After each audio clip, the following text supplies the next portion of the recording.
당신은 지금 인생의 아주 중요한 기로에 서 있습니까? 혹은 이미 지나온 길목을 돌아보며 그때 만약 다른 선택을 했더라면 어땠을까 하는 깊은 후회를 하고 있나요? 우리 모두는 살아가면서 크고 작은 삶의 전환점을 마주하게 됩니다. 그리고 그 결정적인 순간의 의미를 필사적으로 찾으려 애쓰곤 하죠. 마치 망망대해 한가운데서 등대를 찾듯이 불확실한 미래 앞에서 우리는 작은 실마리라도 붙잡고 싶어 합니다. 수천 년 전 동양의 지혜로운 현자들 역시 우리와 똑같은 질문을 품었습니다. 그들은 이 거대한 질문에 답하기 위해 밤하늘의 별을 읽고 시간의 흐름을 기록했으며 마침내 인간의 운명을 파헤치는 하나의 거대한 지도를 만들어냈습니다. 그 지도의 이름이 바로 사주팔자입니다. 우리는 이 이름을 일상에서 흔히 접하지만 그 깊은 의미나 역사에 대해서는 잘 알지 못하는 경우가 많습니다. 이 이야기는 익숙하지만 낯선 사주팔자라는 문화 현상에 대한 지적 호기심을 풀어가는 여정이 될 겁니다. 단순히 점을 치는 미신적인 접근이 아니라 역사와 문화, 그리고 인간 심리의 맥락에서 이 독특한 체계를 파헤쳐 볼 것입니다. 이를 통해 우리 모두가 겪는 보편적인 삶의 고민에 대한 새로운 통찰을 얻게 될 수도 있겠죠. 인간은 왜 이토록 자신의 운명과 삶의 전환점에 그토록 집착하는 걸까요? 그 근원을 따라가 보면 예측 불가능한 미래에 대한 원초적인 불안과 마주하게 됩니다. 캄캄한 동굴 속에서 한 줄기 빛을 찾으려는 본능처럼 우리는 알 수 없는 내일이라는 어둠 속에서 확실성의 빛을 갈망하는 존재거든요. 농경 사회를 상상해 보십시오.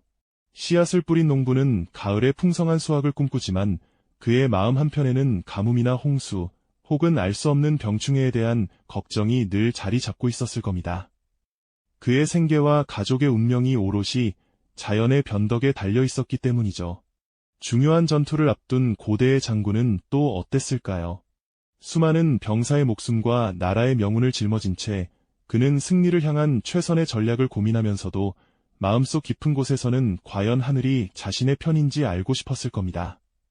오늘날 우리도 마찬가지입니다. 중요한 시험을 앞둔 수험생은 자신의 노력을 믿으면서도 시험 당일의 컨디션이나 예상치 못한 변수 때문에 불안에 휩싸입니다.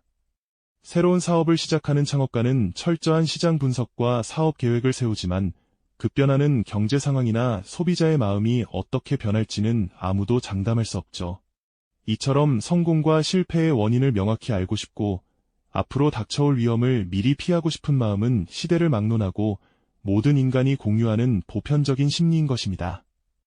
이러한 불안과 열망은 인류 문명 초기부터 다양한 형태의 미래 예측 시도로 이어졌습니다.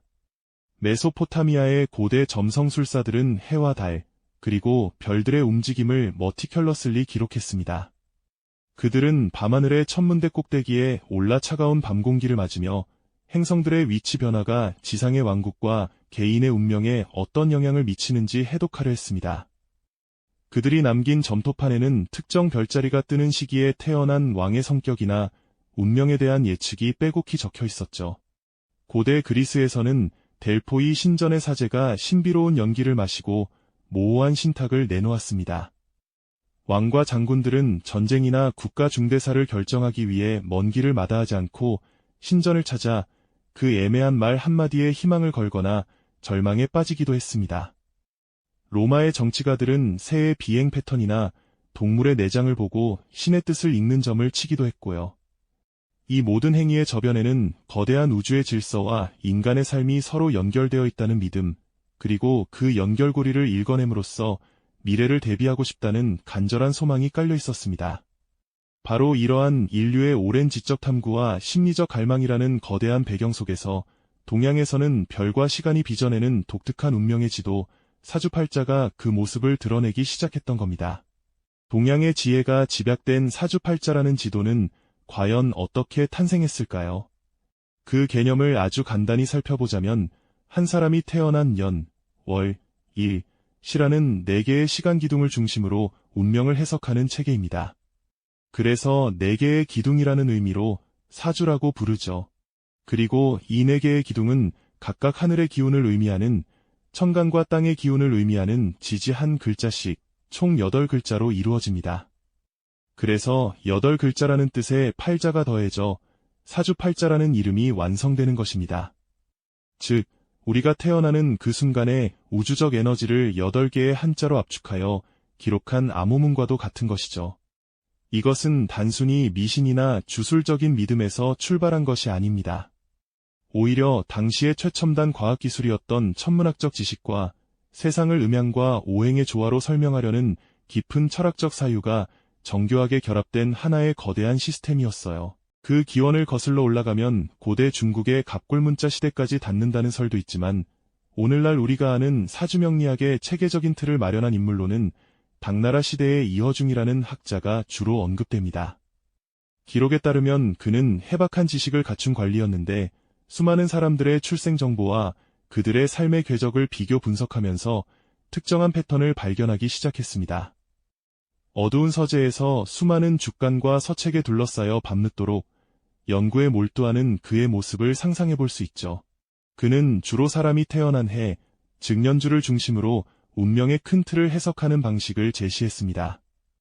하지만 이때까지만 해도 사주팔자는 개인의 세밀한 운명보다는 국가의 기륭이나 사회적 계층의 운명을 파악하는데 더 중점을 두는 경향이 있었습니다.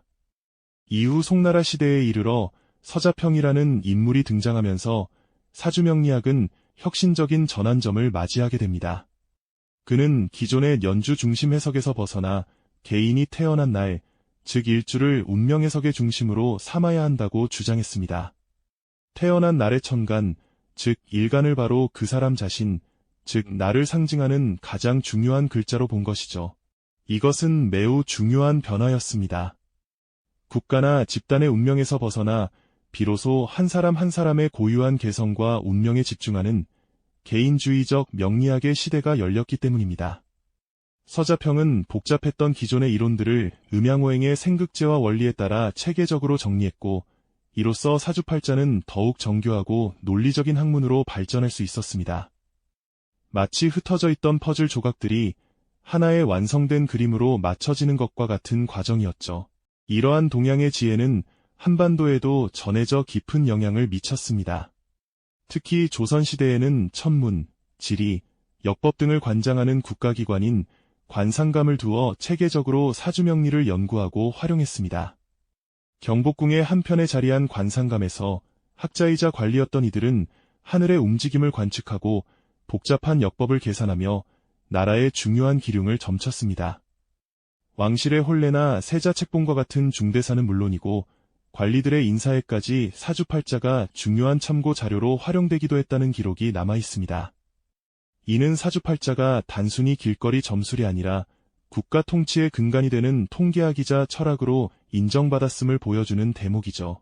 관상감 관리들이 붓을 들고 한지에 빼곡히 한자를 써내려가며 왕자의 사주를 풀이하는 모습, 그리고 그 결과를 두고 다른 학자들과 진지하게 토론하는 장면은 사주팔자가 당시 사회에서 얼마나 중요한 지적 체계였는지를 생생하게 보여줍니다. 이처럼 사주팔자는 동양의 역사 속에서 수많은 지식인들의 손을 거치며 단순한 믿음을 넘어 정교한 논리와 철학을 갖춘 하나의 거대한 지식체계로 발전해왔던 것입니다. 그렇다면 이 거대한 지식체계, 사주팔자가 말하는 인생의 전환점의 본질은 과연 무엇일까요? 많은 사람들이 오해하듯이 사주팔자는 당신은 몇 살에 큰 돈을 벌 것이다. 혹은 언제 반드시 실패할 것이다. 와 같은 구체적인 사건을 예언하는 수정구슬이 아닙니다. 오히려 사주팔자는 인생을 하나의 거대한 흐름, 즉 강물이나 계절의 변화와 같은 자연의 순리로 파악합니다. 그리고 그 흐름 속에서 언제 큰 변화의 물결이 밀려오는지, 그 시기의 특징은 무엇인지를 알려주는 일종의 인생 기상도에 가깝다고 할 수 있죠. 사주팔자에서는 이러한 인생의 큰 흐름을 대운이라는 개념으로 설명합니다. 대운은 보통 10년을 주기로 바뀌는 커다란 운의 흐름을 의미하는데, 이는 마치 인생의 계절과도 같습니다. 어떤 사람의 20대는 따스한 기운이 가득한 봄과 같아서 무엇을 시도하든 활기차고 성장이 빠를 수 있습니다. 반면 30대에는 뜨거운 여름과 같은 대운이 들어와 열정적으로 사회활동을 펼치지만 동시에 너무 과열되어 쉽게 지칠 수도 있음을 암시하죠. 40대에 찾아온 가을의 대운은 그동안의 노력을 수확하는 결실의 시기일 수도 있고, 동시에 서늘한 기운 속에서 지난날을 정리하고 내면을 돌아봐야 하는 시기일 수도 있습니다. 그리고 겨울의 대운은 활동성이 줄어들고 움츠러드는 시기처럼 보이지만, 다음 봄을 위해 조용히 힘을 비축하고 내실을 다져야 하는 중요한 재충전의 시간이 될 수 있음을 말해줍니다. 이처럼 대운은 좋고 나쁨의 개념이 아니라 각 시기마다 주어진 환경과 에너지의 특성을 의미하는 것이죠. 여기에 세운, 즉 매년 바뀌는 한 해의 운이 더해져 인생의 구체적인 날씨를 예측하게 됩니다. 예를 들어 인생 전체가 여름이라는 대운을 지나고 있더라도 세운의 영향으로 어느 해에는 유난히 비가 많이 내리는 장마철 같을 수도 있고, 다른 해에는 쾌청하고 맑은 날씨가 이어질 수도 있는 겁니다. 사주팔자는 바로 이 대운과 세운의 변화를 통해 특정 시기가 왜 중요한 전환점이 될 수 있는지를 설명합니다. 예를 들어 나의 사주에 나무의 기운이 강한데 대운과 세운에서 물의 기운이 강하게 들어온다고 가정해 봅시다. 물은 나무를 성장시키는 원동력이므로 이 시기는 나의 잠재력을 마음껏 펼칠 수 있는 절호의 기회가 될 수 있습니다. 반대로 나의 사주에 불의 기운이 필요한데 운의 흐름에서 차가운 물의 기운이 계속 들어온다면 나의 열정이 자꾸만 식고 일이 잘 풀리지 않는다고 느끼는 힘든 시기가 될 수 있는 것이죠. 중요한 것은 이러한 흐름을 어떻게 받아들이고 활용하느냐에 있습니다. 사주팔자는 우리에게 다가올 운의 흐름, 즉 에너지의 경향성을 보여줄 뿐 그 결과까지 정해놓지는 않습니다. 오히려 자신의 사주팔자를 통해 나는 어떤 기질을 타고난 사람인가, 나의 강점과 약점은 무엇인가를 깊이 이해하고 다가올 시기의 에너지 흐름을 미리 파악하여 현명하게 대처하라는 메시지를 던집니다. 즉, 운명에 굴복하는 운명론이 아니라 나 자신과 세상을 더 깊이 이해하는 인식론으로서의 도구인 셈이죠. 한 사람이 자신의 복잡한 사주 명식을 가만히 들여다보는 장면을 떠올려 보세요. 그는 처음에는 막막하고 두려웠을지 모릅니다. 하지만 명식을 통해 자신이 왜 그토록 한 가지 일에 쉽게 실증을 내고 새로운 것을 찾아다녔는지, 유독 다른 사람과의 관계에서 어려움을 겪었는지를 깨닫게 됩니다. 그리고 앞으로 다가올 대운이 자신에게 불리한 시기임을 알게 되자 무리한 사업 확장을 포기하고 대신 내실을 다지고 공부에 집중하기로 결심합니다. 그의 표정에는 더 이상 불안이 아닌 자신을 이해하고 미래를 주체적으로 준비하려는 단단한 자신감이 깃들어 있습니다. 이처럼 사주팔자가 말하는 진짜 전환점은 바로 이러한 자기 이해의 과정을 통해 스스로의 삶을 능동적으로 조율해 나가는 바로 그 순간에 시작되는 것일지도 모릅니다. 사주팔자는 정해진 미래를 알려주는 예언서가 아니라 오히려 나는 누구인가라는 질문에 대한 답을 찾아가는 여정에서 참고할 수 있는 오래된 지도와 같습니다. 그렇다면 우리는 이 지도를 어떻게 활용하여 우리 앞에 놓인 인생의 전환점을 현명하게 항해할 수 있을까요? 만약 당신의 삶이 한 권의 책이라면 사주팔자는 그 책의 목차와도 같다고 할 수 있습니다. 당신의 인생에서 어떤 장이 펼쳐질지, 각 장의 주요 주제는 무엇일지 미리 엿보는 것이죠. 이 목차를 통해 우리는 어떤 시기에 새로운 도전이 기다리고 있는지, 또 어떤 시기에는 잠시 멈춰서 숨을 골라야 하는지를 가늠해 볼 수 있습니다. 그리고 그 흐름 속에서 우리는 어떤 선택을 해야 할까요? 결국 사주팔자는 우리에게 어떻게 살아야 할지를 알려주는 것이 아니라 나는 어떤 사람이며 어떤 흐름 속에 있고 무엇을 준비해야 하는가라는 깊은 질문을 던지고 있습니다. 당신은 이 오래된 지혜가 던지는 질문 앞에서 어떤 대답을 찾고 싶으신가요? 오늘 이야기가 흥미로우셨다면 구독과 좋아요로 저희 채널을 응원해주세요. 다음 시간에는 인간의 삶과 운명에 대한 또 다른 깊은 사유가 담긴 동양의 지혜, 주역의 세계로 여러분을 초대하겠습니다. 당신은 지금 인생의 아주 중요한 기로에 서 있습니까? 혹은 이미 지나온 길목을 돌아보며 그때 만약 다른 선택을 했더라면 어땠을까 하는 깊은 후회를 하고 있나요? 우리 모두는 살아가면서 크고 작은 삶의 전환점을 마주하게 됩니다. 그리고 그 결정적인 순간의 의미를 필사적으로 찾으려 애쓰곤 하죠. 마치 망망대해 한가운데서 등대를 찾듯이 불확실한 미래 앞에서 우리는 작은 실마리라도 붙잡고 싶어 합니다. 수천 년 전 동양의 지혜로운 현자들 역시 우리와 똑같은 질문을 품었습니다. 그들은 이 거대한 질문에 답하기 위해 밤하늘의 별을 읽고 시간의 흐름을 기록했으며 마침내 인간의 운명을 파헤치는 하나의 거대한 지도를 만들어냈습니다. 그 지도의 이름이 바로 사주팔자입니다. 우리는 이 이름을 일상에서 흔히 접하지만 그 깊은 의미나 역사에 대해서는 잘 알지 못하는 경우가 많습니다. 이 이야기는 익숙하지만 낯선 사주팔자라는 문화 현상에 대한 지적 호기심을 풀어가는 여정이 될 겁니다. 단순히 점을 치는 미신적인 접근이 아니라 역사와 문화, 그리고 인간 심리의 맥락에서 이 독특한 체계를 파헤쳐 볼 것입니다. 이를 통해 우리 모두가 겪는 보편적인 삶의 고민에 대한 새로운 통찰을 얻게 될 수도 있겠죠. 인간은 왜 이토록 자신의 운명과 삶의 전환점에 그토록 집착하는 걸까요? 그 근원을 따라가 보면 예측 불가능한 미래에 대한 원초적인 불안과 마주하게 됩니다. 캄캄한 동굴 속에서 한 줄기 빛을 찾으려는 본능처럼 우리는 알 수 없는 내일이라는 어둠 속에서 확실성의 빛을 갈망하는 존재거든요. 농경 사회를 상상해 보십시오. 씨앗을 뿌린 농부는 가을에 풍성한 수확을 꿈꾸지만 그의 마음 한편에는 가뭄이나 홍수, 혹은 알 수 없는 병충해에 대한 걱정이 늘 자리 잡고 있었을 겁니다. 그의 생계와 가족의 운명이 오롯이 자연의 변덕에 달려 있었기 때문이죠. 중요한 전투를 앞둔 고대의 장군은 또 어땠을까요? 수많은 병사의 목숨과 나라의 명운을 짊어진 채 그는 승리를 향한 최선의 전략을 고민하면서도 마음속 깊은 곳에서는 과연 하늘이 자신의 편인지 알고 싶었을 겁니다. 오늘날 우리도 마찬가지입니다. 중요한 시험을 앞둔 수험생은 자신의 노력을 믿으면서도 시험 당일의 컨디션이나 예상치 못한 변수 때문에 불안에 휩싸입니다.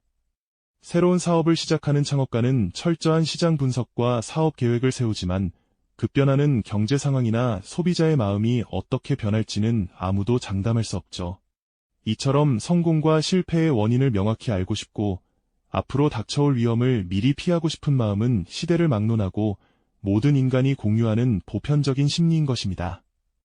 이러한 불안과 열망은 인류 문명 초기부터 다양한 형태의 미래 예측 시도로 이어졌습니다.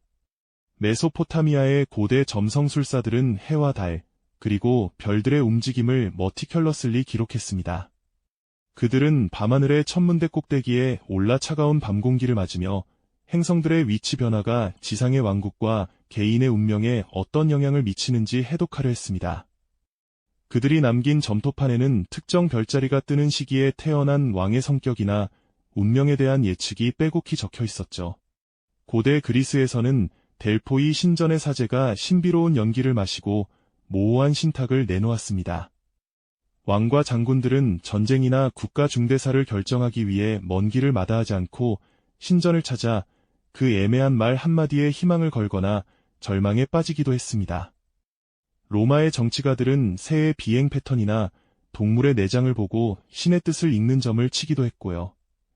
이 모든 행위의 저변에는 거대한 우주의 질서와 인간의 삶이 서로 연결되어 있다는 믿음, 그리고 그 연결고리를 읽어냄으로써 미래를 대비하고 싶다는 간절한 소망이 깔려 있었습니다. 바로 이러한 인류의 오랜 지적 탐구와 심리적 갈망이라는 거대한 배경 속에서 동양에서는 별과 시간이 빚어내는 독특한 운명의 지도, 사주팔자가 그 모습을 드러내기 시작했던 겁니다. 동양의 지혜가 집약된 사주팔자라는 지도는 과연 어떻게 탄생했을까요? 그 개념을 아주 간단히 살펴보자면 한 사람이 태어난 년, 월, 일, 시라는 4개의 시간 기둥을 중심으로 운명을 해석하는 체계입니다. 그래서 4개의 기둥이라는 의미로 사주라고 부르죠. 그리고 이 4개의 기둥은 각각 하늘의 기운을 의미하는 천간과 땅의 기운을 의미하는 지지 한 글자씩 총 8글자로 이루어집니다.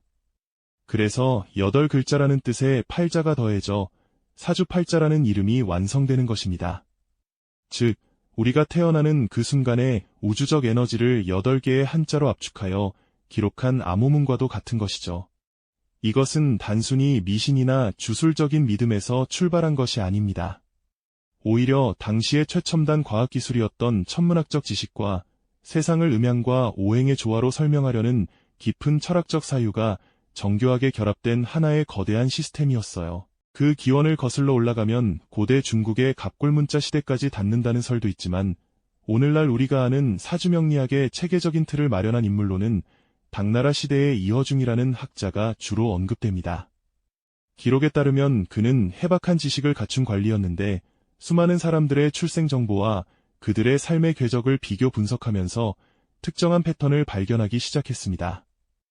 어두운 서재에서 수많은 죽간과 서책에 둘러싸여 밤늦도록 연구에 몰두하는 그의 모습을 상상해 볼 수 있죠. 그는 주로 사람이 태어난 해, 즉 연주를 중심으로 운명의 큰 틀을 해석하는 방식을 제시했습니다. 하지만 이때까지만 해도 사주팔자는 개인의 세밀한 운명보다는 국가의 기륭이나 사회적 계층의 운명을 파악하는데 더 중점을 두는 경향이 있었습니다. 이후 송나라 시대에 이르러 서자평이라는 인물이 등장하면서 사주명리학은 혁신적인 전환점을 맞이하게 됩니다. 그는 기존의 연주 중심 해석에서 벗어나 개인이 태어난 날, 즉 일주를 운명 해석의 중심으로 삼아야 한다고 주장했습니다. 태어난 날의 천간, 즉 일간을 바로 그 사람 자신, 즉 나를 상징하는 가장 중요한 글자로 본 것이죠. 이것은 매우 중요한 변화였습니다. 국가나 집단의 운명에서 벗어나 비로소 한 사람 한 사람의 고유한 개성과 운명에 집중하는 개인주의적 명리학의 시대가 열렸기 때문입니다. 서자평은 복잡했던 기존의 이론들을 음양오행의 생극제와 원리에 따라 체계적으로 정리했고, 이로써 사주팔자는 더욱 정교하고 논리적인 학문으로 발전할 수 있었습니다. 마치 흩어져 있던 퍼즐 조각들이 하나의 완성된 그림으로 맞춰지는 것과 같은 과정이었죠. 이러한 동양의 지혜는 한반도에도 전해져 깊은 영향을 미쳤습니다. 특히 조선시대에는 천문, 지리, 역법 등을 관장하는 국가기관인 관상감을 두어 체계적으로 사주명리를 연구하고 활용했습니다. 경복궁의 한편에 자리한 관상감에서 학자이자 관리였던 이들은 하늘의 움직임을 관측하고 복잡한 역법을 계산하며 나라의 중요한 기륭을 점쳤습니다. 왕실의 혼례나 세자책봉과 같은 중대사는 물론이고 관리들의 인사에까지 사주팔자가 중요한 참고 자료로 활용되기도 했다는 기록이 남아 있습니다. 이는 사주팔자가 단순히 길거리 점술이 아니라 국가 통치의 근간이 되는 통계학이자 철학으로 인정받았음을 보여주는 대목이죠. 관상감 관리들이 붓을 들고 한지에 빼곡히 한자를 써내려가며 왕자의 사주를 풀이하는 모습, 그리고 그 결과를 두고 다른 학자들과 진지하게 토론하는 장면은 사주팔자가 당시 사회에서 얼마나 중요한 지적 체계였는지를 생생하게 보여줍니다. 이처럼 사주팔자는 동양의 역사 속에서 수많은 지식인들의 손을 거치며 단순한 믿음을 넘어 정교한 논리와 철학을 갖춘 하나의 거대한 지식체계로 발전해왔던 것입니다. 그렇다면 이 거대한 지식체계, 사주팔자가 말하는 인생의 전환점의 본질은 과연 무엇일까요? 많은 사람들이 오해하듯이 사주팔자는 당신은 몇 살에 큰 돈을 벌 것이다. 혹은 언제 반드시 실패할 것이다. 와 같은 구체적인 사건을 예언하는 수정구슬이 아닙니다. 오히려 사주팔자는 인생을 하나의 거대한 흐름, 즉 강물이나 계절의 변화와 같은 자연의 순리로 파악합니다. 그리고 그 흐름 속에서 언제 큰 변화의 물결이 밀려오는지, 그 시기의 특징은 무엇인지를 알려주는 일종의 인생 기상도에 가깝다고 할 수 있죠. 사주팔자에서는 이러한 인생의 큰 흐름을 대운이라는 개념으로 설명합니다. 대운은 보통 10년을 주기로 바뀌는 커다란 운의 흐름을 의미하는데 이는 마치 인생의 계절과도 같습니다. 어떤 사람의 20대는 따스한 기운이 가득한 봄과 같아서 무엇을 시도하든 활기차고 성장이 빠를 수 있습니다. 반면 30대에는 뜨거운 여름과 같은 대운이 들어와 열정적으로 사회활동을 펼치지만 동시에 너무 과열되어 쉽게 지칠 수도 있음을 암시하죠. 40대에 찾아온 가을의 대운은 그동안의 노력을 수확하는 결실의 시기일 수도 있고 동시에 서늘한 기운 속에서 지난날을 정리하고 내면을 돌아봐야 하는 시기일 수도 있습니다. 그리고 겨울의 대운은 활동성이 줄어들고 움츠러드는 시기처럼 보이지만 다음 봄을 위해 조용히 힘을 비축하고 내실을 다져야 하는 중요한 재충전의 시간이 될 수 있음을 말해줍니다. 이처럼 대운은 좋고 나쁨의 개념이 아니라 각 시기마다 주어진 환경과 에너지의 특성을 의미하는 것이죠. 여기에 세운, 즉 매년 바뀌는 한 해의 운이 더해져 인생의 구체적인 날씨를 예측하게 됩니다. 예를 들어 인생 전체가 여름이라는 대운을 지나고 있더라도 세운의 영향으로 어느 해에는 유난히 비가 많이 내리는 장마철 같을 수도 있고 다른 해에는 쾌청하고 맑은 날씨가 이어질 수도 있는 겁니다. 사주팔자는 바로 이 대운과 세운의 변화를 통해 특정 시기가 왜 중요한 전환점이 될 수 있는지를 설명합니다. 예를 들어 나의 사주에 나무의 기운이 강한데 대운과 세운에서 물의 기운이 강하게 들어온다고 가정해 봅시다. 물은 나무를 성장시키는 원동력이므로 이 시기는 나의 잠재력을 마음껏 펼칠 수 있는 절호의 기회가 될 수 있습니다. 반대로 나의 사주에 불의 기운이 필요한데 운의 흐름에서 차가운 물의 기운이 계속 들어온다면 나의 열정이 자꾸만 식고 일이 잘 풀리지 않는다고 느끼는 힘든 시기가 될 수 있는 것이죠. 중요한 것은 이러한 흐름을 어떻게 받아들이고 활용하느냐에 있습니다. 사주팔자는 우리에게 다가올 운의 흐름, 즉 에너지의 경향성을 보여줄 뿐 그 결과까지 정해놓지는 않습니다. 오히려 자신의 사주팔자를 통해 나는 어떤 기질을 타고난 사람인가, 나의 강점과 약점은 무엇인가를 깊이 이해하고 다가올 시기의 에너지 흐름을 미리 파악하여 현명하게 대처하라는 메시지를 던집니다. 즉, 운명에 굴복하는 운명론이 아니라 나 자신과 세상을 더 깊이 이해하는 인식론으로서의 도구인 셈이죠. 한 사람이 자신의 복잡한 사주 명식을 가만히 들여다보는 장면을 떠올려 보세요. 그는 처음에는 막막하고 두려웠을지 모릅니다. 하지만 명식을 통해 자신이 왜 그토록 한 가지 일에 쉽게 실증을 내고 새로운 것을 찾아다녔는지, 유독 다른 사람과의 관계에서 어려움을 겪었는지를 깨닫게 됩니다. 그리고 앞으로 다가올 대운이 자신에게 불리한 시기임을 알게 되자 무리한 사업 확장을 포기하고 대신 내실을 다지고 공부에 집중하기로 결심합니다. 그의 표정에는 더 이상 불안이 아닌 자신을 이해하고 미래를 주체적으로 준비하려는 단단한 자신감이 깃들어 있습니다. 이처럼 사주팔자가 말하는 진짜 전환점은 바로 이러한 자기 이해의 과정을 통해 스스로의 삶을 능동적으로 조율해 나가는 바로 그 순간에 시작되는 것일지도 모릅니다. 그렇지만 현대 사회의 눈으로 이 오래된 지혜를 바라볼 때 우리는 또 다른 질문과 마주하게 됩니다. 과학적 검증과 합리적 이성이 최고의 가치로 여겨지는 오늘날 사주팔자는 과연 어떤 자리에 서 있는 걸까요? 현대 과학의 엄격한 잣대로 본다면 사주팔자는 검증 가능한 인과관계를 증명하기 어려운 영역에 속합니다.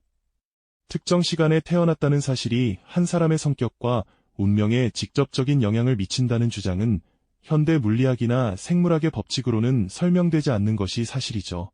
실험실의 연구원이 현미경으로 세포를 들여다보거나 천문학자가 망원경으로 수억 광년 떨어진 은하를 분석하는 것과는 근본적으로 다른 차원의 이야기인 겁니다.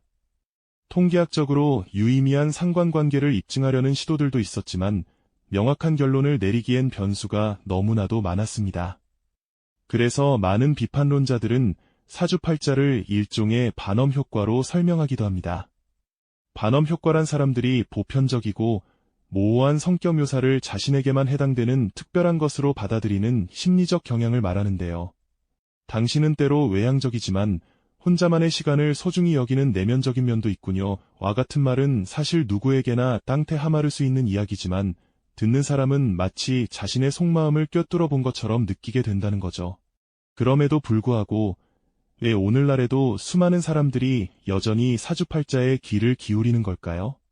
여기에는 복잡한 현대사회를 살아가는 우리들의 깊은 심리적, 사회적 이유가 숨어 있습니다. 우선 사주팔자는 극심한 불확실성의 시대를 살아가는 현대인들에게 일종의 심리적 안정감과 위안을 제공합니다.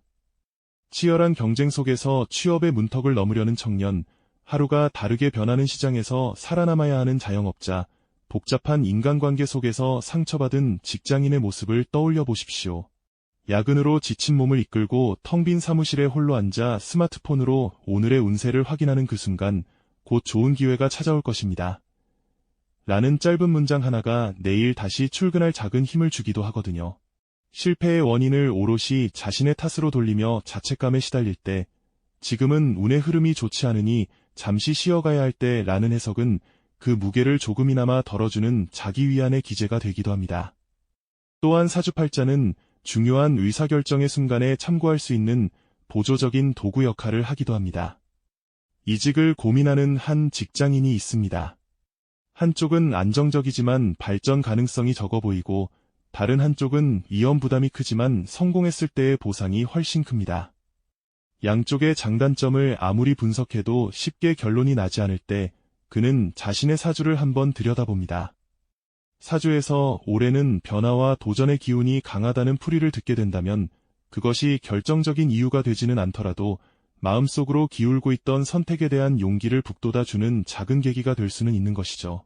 마치 동전을 던져 앞면과 뒷면을 정하는 것처럼 사주팔자는 답을 내려주는 것이 아니라 내 마음속의 진짜 목소리를 확인하게 만드는 거울 역할을 하는 셈입니다. 하지만 이러한 긍정적인 측면의 이면에는 분명 위험성도 존재합니다. 사주팔자의 해석에 지나치게 의존하고 맹신하게 될 경우 스스로의 판단력과 주체성을 잃어버릴 수 있기 때문입니다. 당신은 올해 사업을 하면 안 된다는 말 한마디에 오랫동안 준비해온 계획을 전부 포기해버리거나 이 사람과는 궁합이 맞지 않으니 헤어져야 한다는 해석 때문에 소중한 인연을 쉽게 놓아버리는 경우가 바로 그것입니다. 점집 앞에 길게 늘어선 사람들, 불안한 표정으로 자신의 차례를 기다리는 모습 속에는 미래에 대한 희망과 함께 자신의 삶을 타인의 해석에 맡겨버리려는 수동적인 태도가 공존하기도 합니다. 동양 철학 서적과 서양 과학 서적이 함께 꽂힌 서재에서 우리는 균형점을 찾아야 합니다. 사주팔자를 맹신하는 것도 무조건 미신으로 치부하고 배척하는 것도 아닌 그것을 삶의 지혜이자 자기 성찰의 도구로 활용하는 현명한 태도가 필요하다는 겁니다. 결국 사주팔자는 미래를 정확히 맞추는 예언서가 아니라 인간이 스스로의 삶과 거대한 우주의 질서를 이해하려는 수천 년에 걸친 지적 노력의 산물이라고 볼 수 있습니다. 그것은 우리에게 정해진 답을 알려주는 신비로운 마법이 아닙니다. 오히려 우리 자신도 몰랐던 내면의 기질과 성향을 비춰주는 오래된 거울과도 같죠. 진정한 인생의 전환점은 사주팔자에 예언된 어느 특정 시점에 운명처럼 찾아오는 것이 아닙니다. 그것은 바로 이 거울을 통해 나 자신을 깊이 들여다보고 내가 서 있는 인생의 계절과 흐름을 이해하며 그 속에서 주체적으로 새로운 선택을 하고 용기 있게 행동으로 옮길 때 비로소 시작되는 것입니다. 망망대해를 항해하는 배의 선장을 상상해 보십시오. 그의 손에는 사주팔자라는 이름이 붙은 아주 오래된 해도가 들려 있습니다. 그 해도에는 어느 섬에 보물이 묻혀 있는지, 언제 폭풍우가 칠 것인지가 정확하게 예언되어 있지 않습니다. 대신 그 해도는 이 바다의 어느 지점에 암초가 많고 어떤 계절에 어떤 방향으로 해류가 주로 흐르는지 그리고 어느 쪽에서 바람이 불어오는지를 상세하게 알려줍니다. 선장은 이 해도를 맹신하여 무작정 따라가지 않습니다. 그는 해도를 참고하여 현재의 날씨를 살피고 바람의 방향을 직접 피부로 느끼며 자신의 경험과 판단력으로 키를 단단히 붙잡고 나아갈 항로를 결정합니다. 바로 이 순간 선장은 운명에 이끌리는 것이 아니라 스스로의 운명을 개척해 나가는 주체적인 존재가 되는 것이죠. 사주팔자는 우리에게 그저 생각할 거리를 던져주는 지혜가 담긴 낡은 지도일 뿐이며 그 지도를 들고 인생이라는 바다를 항해하는 선장은 바로 우리 자신인 것입니다. 결국 사주팔자는 우리에게 어떻게 살아야 할지 명확한 정답을 알려주는 것이 아니라 나는 어떤 사람이며 지금 어떤 흐름 속에 있고 앞으로 무엇을 준비해야 하는가라는 더욱 근본적인 질문을 던지고 있습니다. 당신은 이 오래된 지혜가 던지는 깊은 질문 앞에서 어떤 대답을 찾아나가고 싶으신가요? 오늘 이야기가 당신의 삶을 돌아보는 작은 계기가 되었다면 구독과 좋아요로 저희의 여정을 응원해 주시기 바랍니다. 다음 시간에는 인간의 삶과 운명에 대한 또 다른 깊은 사유가 담긴 동양의 지혜, 주역의 세계로 여러분을 초대하겠습니다.